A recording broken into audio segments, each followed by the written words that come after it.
Bonjour, aujourd'hui nous allons traiter un sujet tabou, l'usure, le fléau, le poison de toutes les civilisations.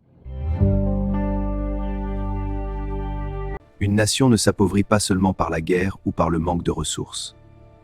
Elle peut aussi s'affaiblir silencieusement, lentement, à travers l'usure de sa monnaie. Quand la monnaie perd sa valeur année après année, ce n'est pas seulement un problème économique, c'est un problème social, moral et national. Car derrière chaque hausse de prix, derrière chaque perte de pouvoir d'achat, il y a des familles qui travaillent davantage pour vivre moins bien. L'usure monétaire détruit d'abord l'épargne. Elle efface progressivement le fruit du travail accumulé pendant des années.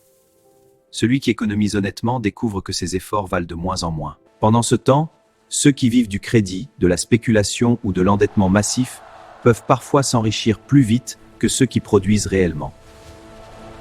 Peu à peu, toute l'économie se transforme. Au lieu de récompenser le travail, l'innovation et la production, les citoyens deviennent dépendants du crédit pour se loger, étudier, entreprendre ou simplement vivre. Une partie croissante de la richesse nationale ne sert plus à construire, produire ou transmettre, mais à rembourser des intérêts. Et lorsque la monnaie se fragilise, la confiance se fragilise aussi. Les peuples commencent à douter de leurs institutions, de leurs banques, parfois même de l'avenir de leur pays. Car une monnaie stable n'est pas seulement un outil économique, elle est un contrat de confiance entre les générations. L'histoire nous enseigne qu'aucune civilisation ne reste forte lorsque sa monnaie cesse de refléter le travail réel, la production réelle et la valeur réelle. Les grandes crises monétaires ont souvent conduit à l'appauvrissement des classes moyennes, à l'instabilité sociale et au déclin national. Cela ne signifie pas que toute création monétaire est mauvaise.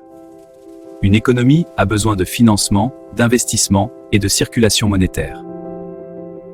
Mais lorsque la création d'argent devient excessive, lorsque la dette devient permanente et lorsque l'économie financière prend le dessus sur l'économie réelle, alors le peuple finit par payer le prix. Une nation prospère est une nation où le travail garde sa dignité, où l'épargne garde sa valeur et où la monnaie reste au service du peuple plutôt que l'inverse. Car au fond, la véritable richesse d'un pays ne se mesure pas seulement à la quantité d'argent qu'il imprime, mais à la confiance, à la production, au savoir-faire et à la stabilité qu'il transmet à son peuple et à ses enfants. Une pièce pour manger. Passe à ma banque, je t'accorde un crédit de consommation à un taux préférentiel. C'est tout pour aujourd'hui, je vous souhaite une excellente journée sans intérêt.